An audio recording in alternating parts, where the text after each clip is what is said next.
మరణం ప్రభుత్వ హత్యేనని అనుమానంగా ఉంది అని చెప్పి మాట్లాడాడు. ఏం తప్పేంటి దాంట్లో? ఎందుకు తప్పు కాదు?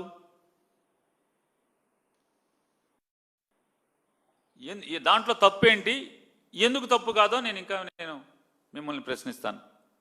మీ ద్వారా, ఈ మీడియా ద్వారా ఎవరైతే కారుమూరి వెంకటరెడ్డి గారి మీద కేసు కట్టారో ఆ పోలీసు కేసు కట్టినటువంటి అధికారి గారిని కూడా మేము ప్రశ్నిస్తాం, అడుగుతాం. సమాధానం చెప్పండి. మీరు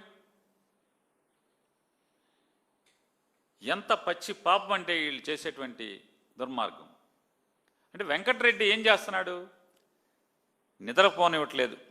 కంటి మీద నారా చంద్రబాబు నాయుడికి కానీ వాళ్ళ ప్రభుత్వానికి కానీ ప్రభుత్వంలో ఉన్న వాళ్ళకి కానీ కంటి మీద కునుకు లేకుండా, కునుకు రానివ్వకుండా వాళ్ళ తప్పుల్ని వాళ్ళ పాపాలని ఎండగడుతున్నటువంటి వైఎస్ఆర్ కాంగ్రెస్ పార్టీ గొంతుగా బతుకుతున్నాడు.